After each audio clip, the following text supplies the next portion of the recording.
Every society unwittingly programs newborns with ideas, beliefs, values, and norms, to the extent that we can get an idea of a person's personality just based on their nationality. What ideas are we programmed with as 21st century Westerners? What are the most limiting ideas we have? How does this jeopardise our self-transformation efforts?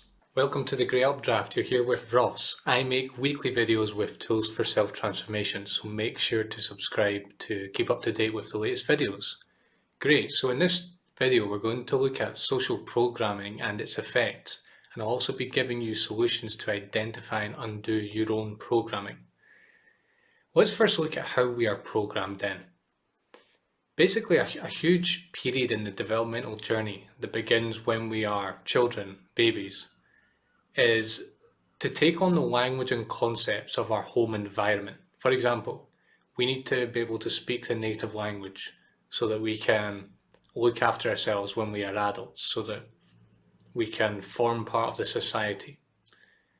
And from the time that we can start forming memories and understanding language, we have the ability to build mental maps of the world and absorb the concepts that we hear around us, and then start to repeat those and to live and breathe those as we interact with others, as we do things in our life. And this helps us fit into our environment. It gives us the tools that we need to socially fit in and to, well, even to obey the laws and more practical matters like that. But in a very psychological sense, it gives you the means to operate within your environment. And you're growing up in this environment, you absorb all the concepts that are given to you from that environment. What happens is you're basically like a little fish that grew from being an egg to being an adolescent or an adult fish, so to speak, in this fish tank, in this environment that you've been brought up in. And of course, the little fish that grows from the egg all the way up to being an adult fish, it doesn't know anything else. It's oblivious to the fact that it's in a body of water, whether it be in the ocean or in a fish tank or wherever. It's completely oblivious to the surround that it's in. And so what this means for you is that when you're inside all this programming, you're like the fish in the water. You can't see outside of the fish tank, and you can't see the fish tank as an actual living, breathing thing, as an object. You're just completely enveloped in it. Let's read a quote from Susan Cook-Greuter, because I think this really beautifully explains what is happening with programming and socialization.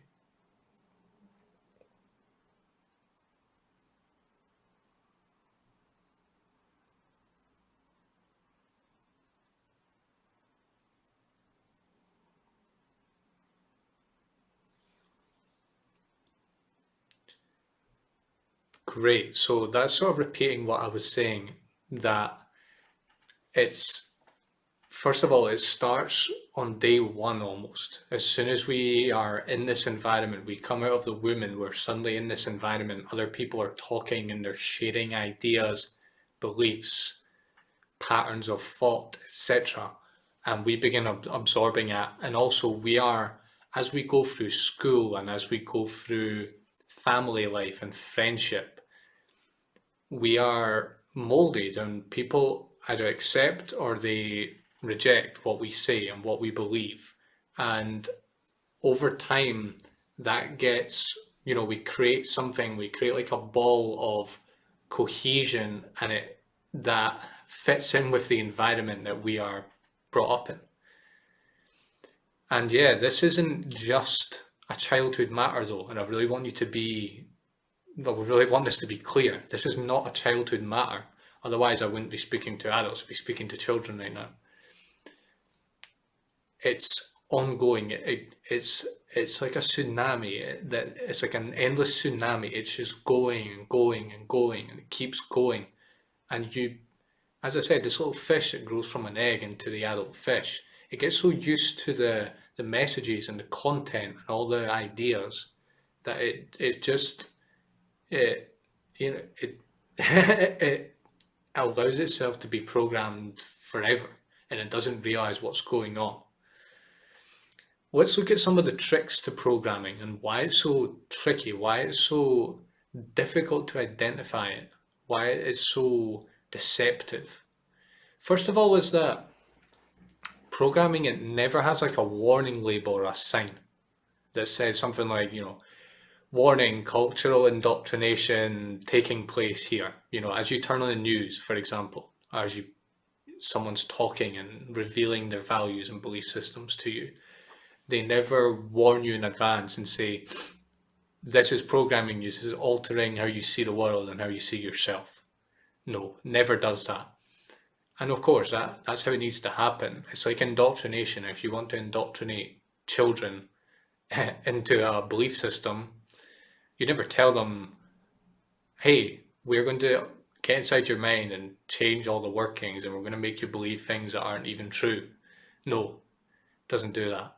The same thing goes with this more subtle social programming that's going on. It never says this is social programming, and that's why it's so deceptive. It's almost like, the coronavirus. The coronavirus is invisible except to the microscope. It's invisible to the human eye. But look what it can do. Once it takes over your body, it can leave you, well, it can kill you, but it can leave you paralyzed for days. It can leave you out of action. And the same thing's going on with social programming. Once it gets in there, it can just take over.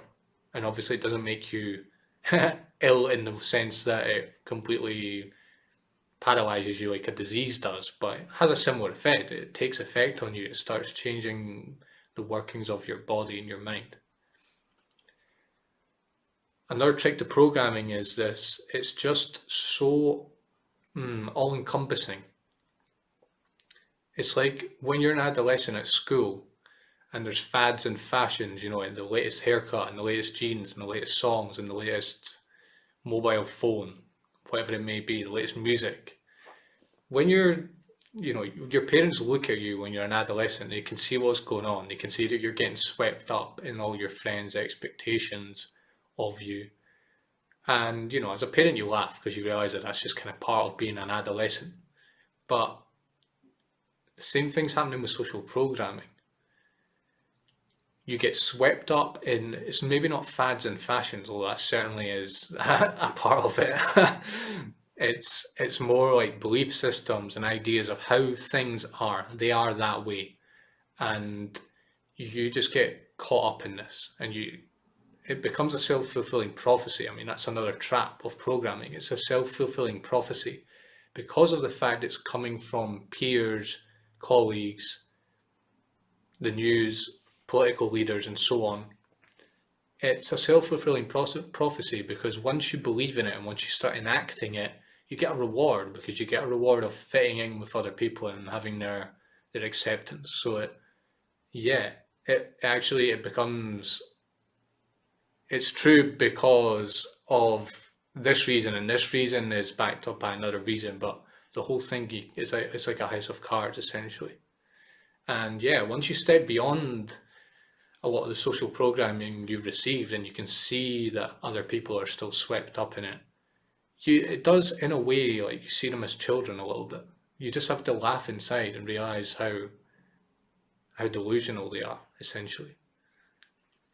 Another trick to programming is that, and I'll give an example that's really applicable to Western societies, to modern Western societies, is that we can often see programming in, say, other cultures or other people even, but that are maybe less developed than we are, but that hides the fact that we ourselves are programmed. Let's take an example. Like, we see on the news an Islamic suicide bomber blows himself up to gain martyrdom and to be treated to virgins in the afterlife. And we say, oh, he's deluded. Look at all the programming he's received. He's been reading the Quran and being, whipped and going to Quran school every day since he was a young boy. Of course he believes this stuff and he's been completely brainwashed. yeah, it's really easy to look at a more primitive culture, more primitive belief systems that are, in the eye of, with the view of modern science, completely debunks all this. It's easy to look at that and say, that person is programmed, that society is programmed, that group of people, say Islamic fundamentalists that believe these kind of ideas, are delusional, except, of course, that turns the focus away from yourself and your own society. And the fact that your society is a package, it's not immune to this social these social patterns of, you know, reinforced belief systems and so on. It's exactly subject to the same dynamics. Another trick to programming, and I've kind of mentioned it with one of my analogies, is that it's tacit. Tacit meaning unexamined and invisible. You're like a fish in water. You're you have no idea. You're blind. You don't know what's going on. You grow up swimming in this environment, and yeah, at a certain point it gets too late and it becomes hard to unwire that stuff. Let's read a quote about the fish in water then.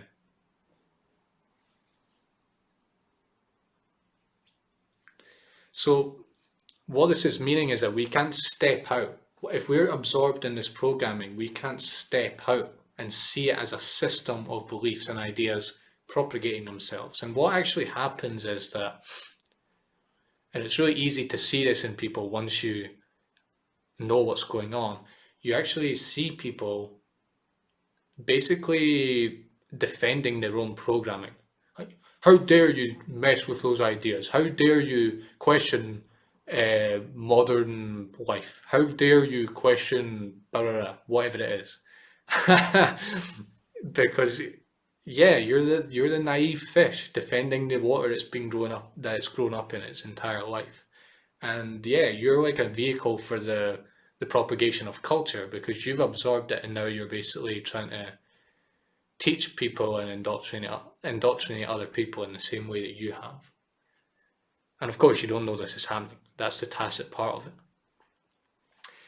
I want to say as well that this is like the final trick or the final feature of social programming is that it might sound like I'm saying that society is evil and it's programming us with all this nonsense and all these false belief systems. That's not really what is happening. Like it's not as simple as that. This idea of the blank slate that the philosopher Locke, claimed, it's really not like that. And what's actually happening is that programming is necessary. It's necessary for the advancement of mankind. If we just reset every generation and no one got programmed, the thing couldn't move forward. There could be no sort of spiral evolution because there would be no constant putting down these layers and layers and layers that grow and grow. So it's not like we're being, mindlessly programmed. That is true in a sense, but also it's much more complicated than that. Cultures vary according to their programming, and there's much worse programming than Western programming. And I'll say that before I start going into the contents of our programming. There's much worse programming than Western programming. We should remember that. It's also true that this programming is actually activating sort of tendencies that are latent within us ourselves, and that we need this programming as well. We need it to function. The problem with programming is that when we pick up ideas that are actually detrimental to our own well-being, and we never develop the capacity to actually reflect on all this stuff and to see beyond everything, all the ideas that we've picked up during our upbringing and in our adulthood. That's when it becomes problematic. And well, in the case of, say, Islamic fundamentalists, it's obviously problematic, but also they might have sought it out in a sense. It's a two-way thing. So I'm not just saying, society is evil and we're slaves. That's not what I'm saying. I'm saying it's a two-way street, but also it's hard to step beyond it. And yeah, if you just listen to what's going on around you mindlessly, that's what will happen. You will not see beyond it. Great. Let's now look at the actual it's like the core of the video today is looking at the specific contents of our programming as Westerners. So I've said that different cultures have different programming. I'm not going to go into all cultures, but at all times. I'm just going to go modern Western society. Well, that's the programming that I've received, and it's, most of us can relate to it. And beware, as I said, this is all tacit. You're like a fish in water. If you can't see this and you don't see it as programming, well, it's because you're not at the point where you've seen beyond it yet. So before, this might bring up some sort of emotional reaction in you, and you say, "Oh, Ross, you're talking rubbish. How dare you criticize whatever?"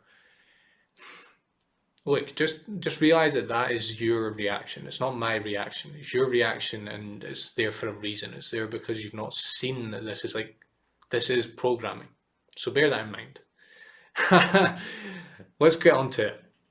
First piece of programming I'll talk about is materialism and hedonism. So hedonism is basically the idea that the sole purpose of life is for sensory pleasure, cool experiences, and enjoyment. And you might say, well, how's that programming? It is programming because it's not always been like that. And it's like that now because of our technology. It's because of the widespread nature of technology. Of course, maybe the aristocrats in times gone by were hedonistic, but peasants certainly weren't hedonistic. They couldn't be. But hedonism is widespread now because of, say, social media, television, Netflix, lovely restaurants that sell beautiful food that is tasty, and so on. Any form of entertainment that is widespread is a piece of widespread, sort of a vessel for this. And yeah, this is programming. Hedonism is not. Once you see what is going on, say on social media, where everyone's trying to show themselves having the greatest time of their lives, that's hedonism. And you might have just become so used to it that you don't realize that that is what it is. But hedonism is a thing, and it's part of our programming as Westerners. What's wrong with hedonism? Well, it means that you're looking for constant highs in your life, and you're probably thinking that if life is slow and it's not fun filled all the time, and if you're not constantly having like orgasmic moments, literally and metaphorically, there's something wrong. And that could be a huge problem. And well, it's been a huge problem for me in my life. Materialism. Wow. Yeah, materialism is basically the view that things and status and financial nous and capability is the definition of success in life. And yeah, this is just a tsunami. It's completely absorbed into our mindset as Westerners, to the point that it actually drives our entire life. I mean, I would like to think of myself as being beyond this, but I'm not going to claim that I am before I judge other people. But I see people, and that's their entire thing is about having a certain image and having money and looking like they have money, having like this the look, the look of money. And as a component of life, that is great. But as your entire life, your life is just a drop in eternity, this magical drop in eternity, and that's what it's about. Yeah, I don't know. It seems quite sad to me, but it's part of the programming as Westerners, and it's not surprising that many of us have that idea, and it's visible in our. I'm not saying that money hasn't been valued throughout human history. Of course it has. It's probably underpinned a lot of human history, but it's like today it's so widespread as well. The average person can build up wealth for themselves, and it's sort of becoming, or it has become, like life's report card is your salary, or it's your investments or the property you have. It's like That's your social standing. It's sort of like the function of how much money you have. Let's look now at some more programming. Career.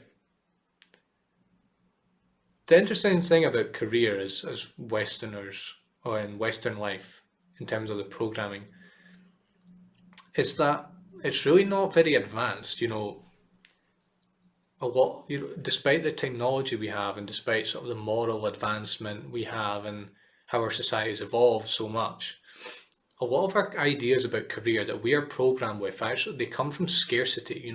They come from 2 generations ago and they've just been sort of passed on. Things like a job or a career is a way to pay the bills and keep a wolf at the door. Um, yeah, it pays the bills is like one of the common sayings that we have.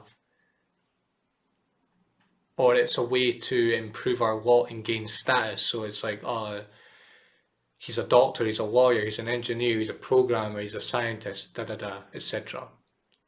We have like certain careers that we value because they are well rewarded materially in terms of finance. And also, you might believe that you need to get a cushy job that lets you be lazy in life.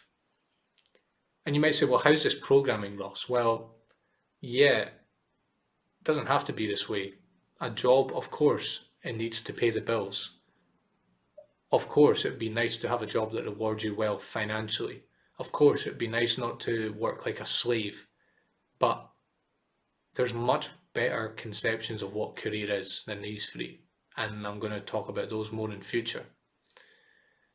We have so many ideas about career and really, family and immediate surround during your adolescence is a huge influence. And I can see that in myself that I've had to really dive into all the ideas that I was fed in that part of my life as to what money was, what career was all about.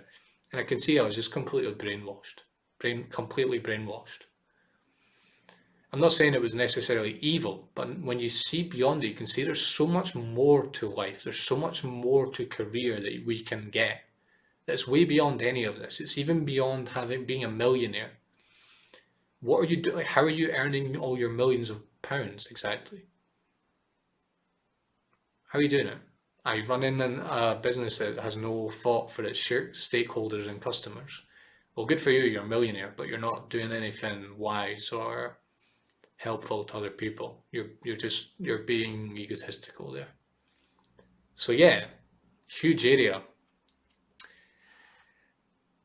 One good example of this cushy career is like my family. I've got the family of my other half is Spanish, and basically in Spain, the role of civil servant is very revered. Let's say because there are thousands of civil servants that get paid very well.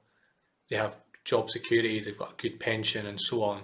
But they don't really do very much. So they don't have a lot of responsibility in their work. And in Spain, this is like the job that everyone wants. That's completely social programming, and it's tapping into your laziness. It's not tapping into your higher self. It's tapping into your lower self and your laziness. So yeah, watch out for career programming. Moving on, science. Oh boy, this is where some people might start getting a bit touchy and I start to question science and say it's programming. What does science do? Well, let's just have a look at this. The scientific paradigm basically says, without saying it does this, there's no warning label. It basically treats the world as like this big physical box that things are bashing around in, things are vibrating around in. And this box works according to clock-like laws that we can discover. And if we can't discover, if there's something that isn't explained by these laws, then that thing doesn't exist. Things like Darwinian evolution. Darwinian evolution is like, it's almost like, when you go to communion, you have to drink the wine and eat the cookie. Darwinian evolution is like that. Have you ever noticed you've read books about, semi-academic material like Richard Dawkins, Steven Pinker, these sort of more popular scientists? That's the kind of stuff that I like to read. They have to mention Darwinian evolution. It's like they're paying their academic communion. If they don't do their communion, every so often, then they're not going to be accepted by the academic community.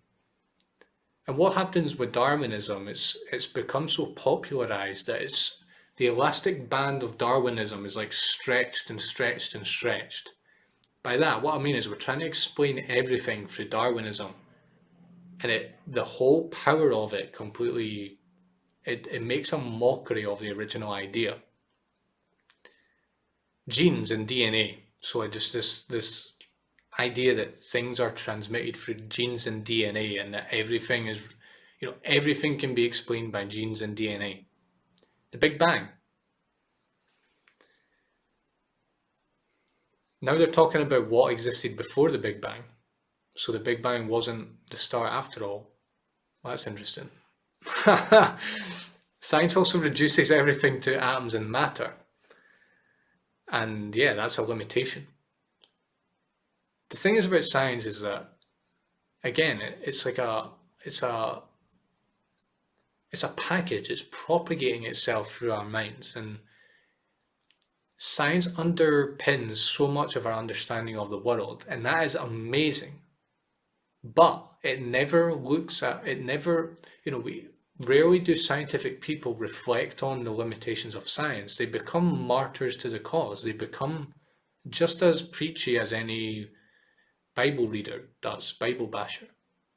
They want constant proof of everything. They want everything. If something isn't scientifically proven, it's not, it can't be considered as truth, no matter what it is. The thing is about science, and I'm not going to go into like the philosophy of science. This is about social programming. It's not about the philosophy of science, but science is really just scratching the surface, and scientific knowledge is constantly reworked, expanded, debunked. We move on, we change. It's not, scientific knowledge is ever evolving, and yet in culture and in your mind, there's this hidden assumption that science has sort of got it down, and that it's got it down, and all it's doing is discovering new territory, when really no, it's actually much more complicated than that. But of course, when you live in a society that values professions that rely on science, quite rightly, and they value you going to university to study scientific subjects, of course they're going to make it out to be this wonderful, amazing, faultless tool that human beings have created. Let's get on to some metaphysical programming that you receive. This sort of goes back to the science thing, and I'm going to keep this quite short. You are programmed with the idea that there is no purpose or meaning to the universe. I was watching a Woody Allen film, and they were quite sophisticated people, the characters, as you get in Woody Allen films a lot of the time. And the main character basically said something like, scientists are discovering that the universe is purposeless and meaninglessness and has no direction. Well, I'd ask that person, or anyone who believes that, to realize that they themselves are part of the universe. Their own argument is part of their universe, and that argument is therefore also purposeless and meaningless under their own paradigm. So what does that mean? Does that mean your argument actually means anything? It's just a big lifeless machine after all, isn't it? There's no purpose, there's no driving force, there's no divinity. Yeah, you're programmed with that idea, and you can see beyond that. Bad habits is another huge area, and this is really when self-transformation begins, is to unwire all your bad habits. Things like alcohol, social media, entertainment, Netflix, diet. What's the most popular food? What's the most popular company in the world for food? McDonald's, Coca-Cola, these kinds of companies. Not companies offering you really high quality organic fruit and vegetables, grains and so on, like a really healthy diet. No. What do you see on the television? Alcohol. You see Coca-Cola, you see McDonald's, you see this unhealthy food that basically destroys your body and makes you overweight and makes you depressed and lifeless. Alcohol. You believe that socializing is impossible without alcohol. It's impossible, right? How could you socialize without alcohol? How could you feel at ease with other people without drinking alcohol? Yeah, that's programming. Social media. Yeah, everything that you pick up on social media influences you, and it is a habit. It's have you seen? I'm not saying I'm immune to this, but have you seen youngsters nowadays? And I've been in this trap. I've had to find my way out. But have you seen people? They're gonna have neck problems when they're 40, like serious neck problems, walking around with their head buried in their phones, looking at what are they looking at on social media? Is it stuff that actually improves their life in a meaningful way, in a lasting way? No, it's quick entertainment. It's TikTok. It's short videos of I don't know what. I don't know what is on TikTok, but yeah, it's a habit. It's an addiction. It's getting to that level. It's getting to a pandemic level addiction. Your view of life. This is similar to metaphysics, but it's more in terms of what's happening here with human beings. The news and the media bombard you with negativity, and it basically has you think that we're constantly on the brink of some sort of apocalypse. And of course, yeah, right, okay, we admit the Middle Ages when war was like a constant of life, and kings and queens were constantly conquering each other's lands with armies and raping and pillaging. Oh yeah, no, right. The Middle Ages, we survived that, but that didn't do it. But yeah, inflation and the latest abortion ruling will do it, or AI will do it. Sure, we survived COVID, we survived World War II, we survived communism, but no. Listen, AI will destroy the world, and AI, the abortion ruling, that's going to be so terrible.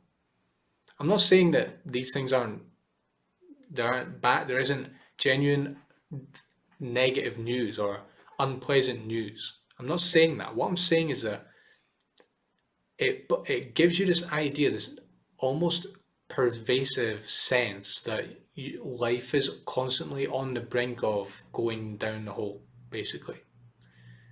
And you can imagine the kind of effects that has on your mind and has on what you're doing with your life and your level of emotional, how you're feeling every day. If you believe that life is going this way. Finally, let's talk about learning. So you're indoctrinated with this idea that we don't really have to work very hard where we want to get to, and that if you don't have innate talent, then you may as well not bother. That high levels of competency are reserved for a chosen few. The lucky person, the needle in the haystack that has this remarkable talent that no one else has. And yeah, this is a self-fulfilling prophecy because if you have that mindset, you're not going to actually go and learn anything. You're not going to see that it's an illusion. It's a complete illusion. Those are just some ideas, and really, I'm not even going to pretend to cover them all because there's so much programming that we receive that it's really, yeah, it's impossible to cover it all. And you're going to have to spend time identifying for yourself what is the most damaging programming that you've received as you've been growing up in this culture. Let's get on to steps now and solutions. So it might sound like a bit depressing, all of this. I don't want to be too depressing. There's a lot of good stuff as well, but as well, realize that the most damaging stuff is unpleasant and you don't want to hear it. And if you don't hear it, nothing's going to change. What are the steps? I mean, first of all, is just to spend a few weeks or a few months or a few years even contemplating, like, what has this done to you? What you'll realize is that you're basically a domesticated animal. That's what you are. What happens with a domesticated animal? It gets born in a farm. It's raised by a farmer in there's a varying environments, but it's raised on this farm and it's raised to basically do the farmer's bidding for it. And it has no idea what's going on. It's oblivious. It's just been molded. This is what's happening with you. You've become a mouthpiece for Western culture. Every time you open your mouth and you say, I like this and I believe in that and this is this, you're a mouthpiece for Western culture. You're a mouthpiece for all the programming that you've received. So just spend a few years and, well, a few weeks, few months, few years contemplating this fact that you're a domesticated animal, raised to do the bidding of your culture. Step 2, start creating a filter between yourself and the world. Start creating a filter between yourself and people who are basically mouthpieces for Western culture. And you'll realize what I'm talking about here. You'll realize that this is programming. Not nefarious indoctrination, just programming, just how human societies evolve and move on and how human beings develop, but it's programming nonetheless. Third step, visit other countries, and I'd say especially if you're an American, it seems that, the experience that I've had with Americans, it seems that they spend years and decades in the same town or state, and yeah, if that's you, you have to go out and see other parts of the world. Like, yeah, as a European, I find it very strange because I've been to many other countries, but yeah, visiting other countries can help you see the programming that you've received, and especially if they're very different. Like if you go to India, if you go to some town in India, poor town in India, yeah, you're gonna have a culture shock, and you're gonna realize the water that you've been swimming in your entire life. This isn't enough though. So I know a lot of people who've gone traveling, and they come back and they're basically the same person. Okay, right. They've changed, maybe they've grown older, they've realized some things about themselves in their childhood, yada yada. But really, their core beliefs, their core programming, their core identity isn't really any different. And this to me is a wasted opportunity. The idea of going to another country for me is like experiencing death. It's like another death of my belief systems and how I thought the world was and how I thought I had to live. So make sure that if you do that, that is what the kind of travel that you're doing. Fourth step, don't demonize and catastrophize this. So I've kind of warned against this already, but I just want to remind you, like, you need to live in a culture and a society to even exist. Like, you can't exist on your own. You can maybe live in the mountains, but why would you want to do that? As soon as you, as soon as you coexist with other human beings, you have to, there's going to be these social elements and these cultural elements, and that's not an issue. The issue, as I said, is when it blocks us and becomes unhealthy. Just create a filter around your environment and start discarding all the rubbish that is blocking you up. And final step is that even once you become the crab that has climbed out of the bucket, so to speak, I've used a lot of animals here. Crab's the next animal. Even after you become that crab, you still have work to do. So it's not like programmed, unprogrammed. No, it's like layers. It's like constant. I've been working on this for a long time, for years now, and it's constantly discover new areas where I've just been blindly programmed and I don't even realize. And just different situations in life brings it out even more. And it's a constant discovery process, and it's beautiful, especially once you get beyond a certain point and you have that filter in place that's sort of permanent. So get to work on these steps, and I want you to leave me a comment telling me which of these steps you're going to implement. I'd also like you to tell me which area of programming you think you are most overcome by. I've just given a small sample of the programming that we receive, and this is going to form a huge part of my work going forward. So make sure to subscribe for the latest videos and stick around for much more, because really all of my work helps you take you beyond the zeitgeist of what's going on in Western culture today, because a lot of it is very unhealthy and it's not good for your self-transformation efforts. Stick around and I'll see you soon.